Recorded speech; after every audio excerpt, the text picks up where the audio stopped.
Buenas, en este video estaré hablando un poco sobre el algoritmo de agregación de enjambre, en particular cómo o cuál es la propuesta que tenemos para introducir al robot en un conjunto de robots, entre un conjunto de robots en el que la percepción que tiene dicho robot de los demás se limita nada más a datos visuales o datos de imágenes, es decir, datos provenientes del procesamiento de imágenes de las cámaras que se encuentran on board en el Raspberry Pi. Entonces, se comenta que el robot emplea nada más las cámaras para estimar las posiciones reales mediante dos magnitudes, donde la primera se corresponde con un radio aparente de, de los robots que se encuentran en el campo de visión de la cámara del robot observador. Con radio aparente se refiere a exactamente de que cada robot de hecho cuenta con una pelotita que es de algún color característico sobre el robot. Entonces, identificando este radio, el radio aparente que se tiene con respecto al robot observador, se puede tener una métrica no del todo precisa, pero se puede tener una métrica de la distancia aproximada que se tiene de ese robot. Es decir, que cuando ese radio es máximo, significa que se encuentra en la frontera del contacto o impacto con el robot observador. Y cuando se observa un radio muy pequeño, significa que está lo bastante lejos. Otra información que podemos registrar es el ángulo relativo respecto a la vertical fija. En el contexto del algoritmo es la vertical fija, pero en un contexto práctico es de hecho el norte polar. Entonces, con el norte polar, como es fijo, uno puede ir midiendo los ángulos de los demás robots que detecta.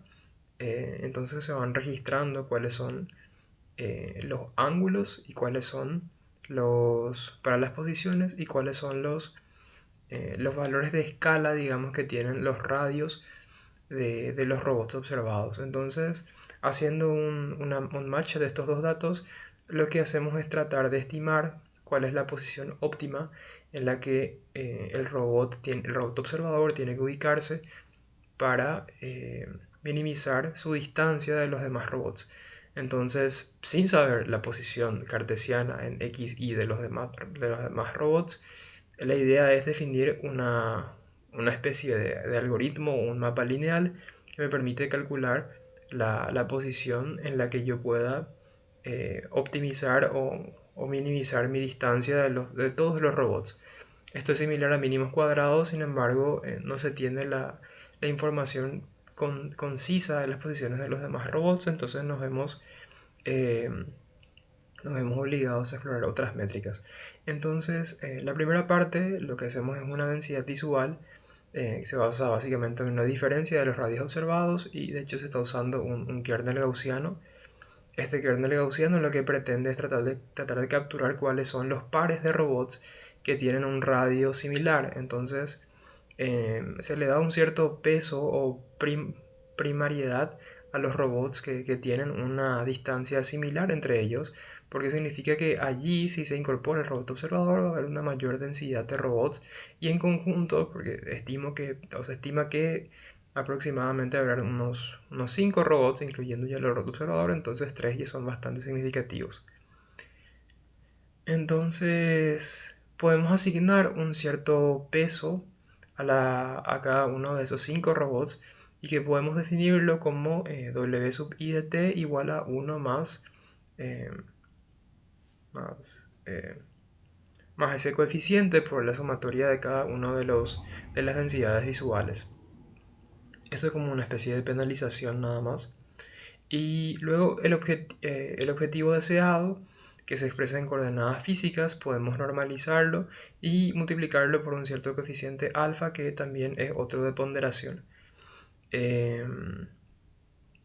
Y usando estas métricas podemos también incorporando cuál es la métrica de la iteración anterior, eso es la iteración, el valor del ángulo en la iteración t depende de la iteración anterior. Entonces, de esta forma podemos construir un mapa en el que usamos la información de cuáles son la similitud de los radios observados, de los pares de radios observados, eso es muy importante, y también usamos la información de los registros angulares de los datos observados. Entonces podemos decir que el robot identifica regiones visualmente densas mediante un kernel sobre los radios y luego promediamos las diferencias angulares y las ponderamos y se genera un rumbo estable, suavizado temporalmente. Es suavizado porque de hecho el kernel gaussiano hace eso y todo el proceso opera estrictamente en este espacio perceptual con valores polares nada más, no estamos usando coordenadas en X y definido por el ángulo y el tamaño aparente de los robots del enjambre. Entonces, esta es la forma en la que el robot tiene una percepción de su entorno o de los demás robots. Esto es netamente, o sea, lo siguiente en la implementación es netamente una prueba de concepto. Esto es algo experimental, pero de hecho sí es funcional con estos experimentos. Es sencillo escalarlo a un entorno más aplicado que es ROS con Gazebo, por ejemplo. En el entorno virtual de Gazebo, todo es basta con programar algunas configuraciones en los nodos para aplicar estas funciones de cálculo de iteraciones siguientes con estos mapas lineales. Entonces, lo siguiente no es con ROS, es nada más una prueba de concepto. Y la primera parte son algunas funciones que fui definiendo para, para ciertos ajustes, porque si bien esta función pareciera ser que es bastante agradable para los cálculos, hay algunos ajustes complementarios como las colisiones. Entonces, para evitar colisiones es necesario tomar ciertas medidas. Entonces, para eso están estas funciones. Y también hay funciones especializadas para los cálculos de, por ejemplo, los registros de memoria de cada uno de los objetos y los radios aparentes. También se usan los radios relativos al norte, o sea, el eje polar. Y el resultado es una dirección angular agregada proyectada a un punto en X y Y, manteniendo un radio robusto. Hay bastantes funciones aquí, no voy a explicar cada una de ellas. Otra, por ejemplo, es esta que es una transformación de la posición en píxeles. Son bastantes las funciones que a medida que se hicieron las pruebas se fueron incorporando cada una de ellas.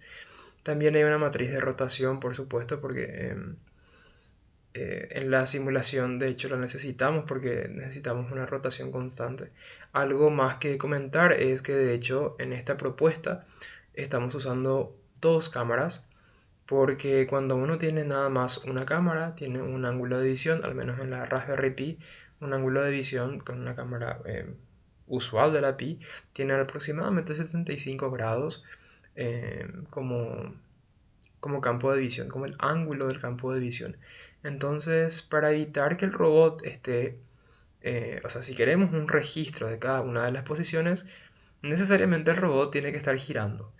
Y combinar un movimiento de giro con un movimiento vectorizado eh, no es sencillo en la práctica. Entonces, si incorporamos dos cámaras, hacemos que este proceso sea un poco más ameno y de hecho las ecuaciones no van a cambiar porque son netamente registros de información. Y entonces continuamos con eso. Todas estas funciones nos permiten hacer esos cálculos, tanto las cuentas como algunos ajustes de colisión, algunos gráficos también, por ejemplo el draw frame.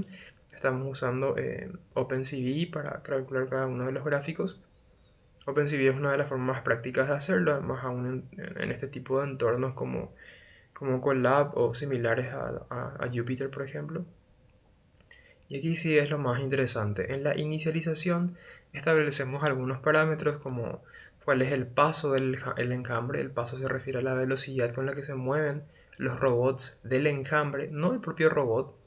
También definimos cuál es la apertura total del ángulo de visión. En este caso está 180 por 0.42 y esto es aproximadamente 75 grados. Esto es el tiempo que queremos que corra la simulación. En este caso está en segundos, son 30 segundos. Y también tenemos otros parámetros como el epsilon target, epsilon vec, que se corresponde de hecho con la velocidad del robot observador, el epsilon position, algunos valores de suavizado como el alpha move alpha target.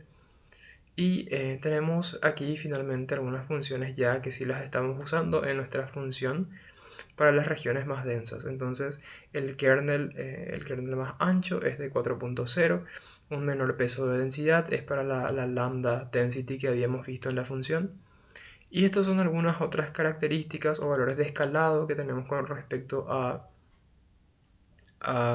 los radios que son observables.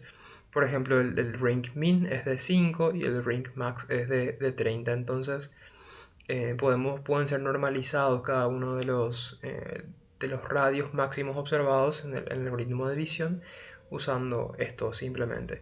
Esto no es de hecho, o sea, no está incorporando un entorno de visión, es simplemente una prueba de concepto en el que tendremos los robots moviéndose aleatoriamente y el robot observador tratando de ubicarse entre esos robots de tal forma que minimice su distancia de los demás que están en movimiento, es decir, lo realice en forma dinámica, tanto con este código, con las penalizaciones de alfa y lambda, y con eso bastaría.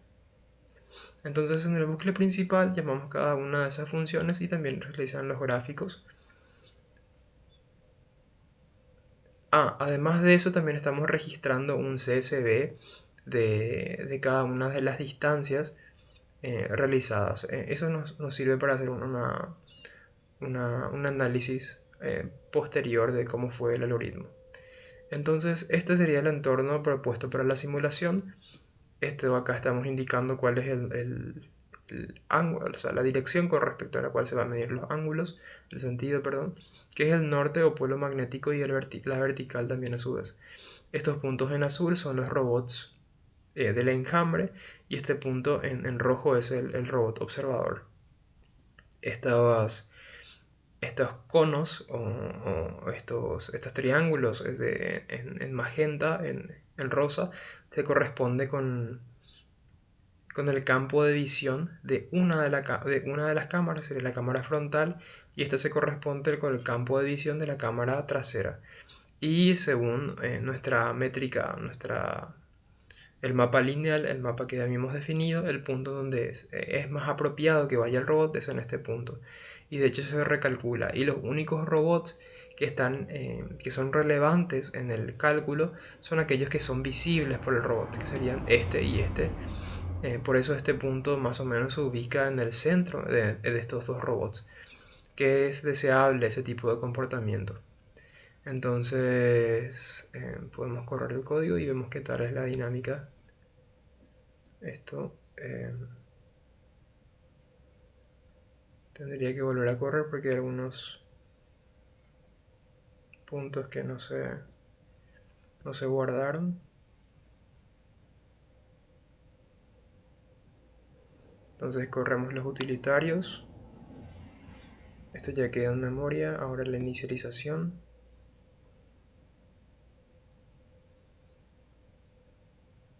Y luego la simulación, que sería esta.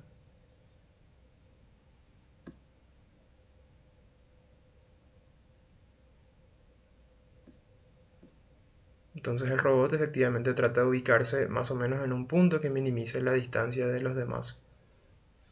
Y también son prioritarios aquellos puntos donde hay una alta densidad de robots, es decir, con estos anillos de hecho se trata de visualizar cuáles son las distancias de los robots vistas desde el observador. Por ejemplo, este robot tiene un radio observado bastante pequeño porque significa que está lejos del robot. Es una forma de evidenciar que el algoritmo está usando la escala del tamaño del radio del robot y no la distancia como tal. Esto está bastante cercano, por eso tiene un radio bastante grande. Esto está lejos, esto está a mitad. Entonces lo corro de nuevo. El algoritmo corre de hecho por 30 segundos porque así está configurado en la inicialización. Y tiende a ubicarse en este punto de momento.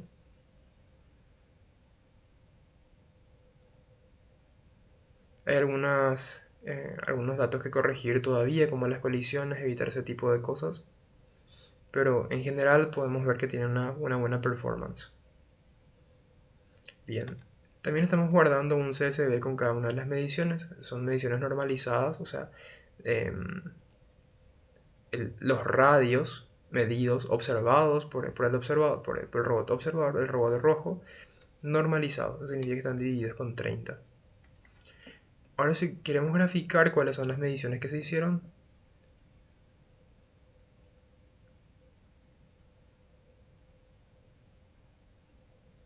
y hay que ver unos errores.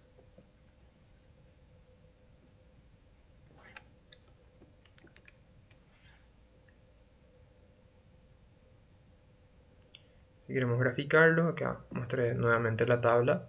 Tenemos este gráfico. Aparentemente es bastante ruidoso, pero de hecho tiene una naturaleza que si se toma el promedio de cada una de las gráficas, se puede observar que todas están en el 0,5. Y como uno hace el promedio, y es que cada una de las curvas tiene un comportamiento de escalón. Por ejemplo, este es el verde, se baja, vuelve a subir, se baja, vuelve a subir. También lo mismo pasa con el rojo, el azul. Pareciera que son ruidosos, pero de hecho si uno toma el promedio va a observar que todas están más o menos cerca del 0,5.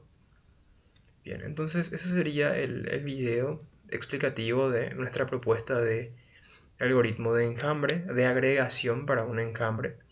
Entonces, de tanto desde los factores matemáticos o los formalismos matemáticos involucrados, tanto como nuestra prueba de concepto, y estos algunos registros del CSV.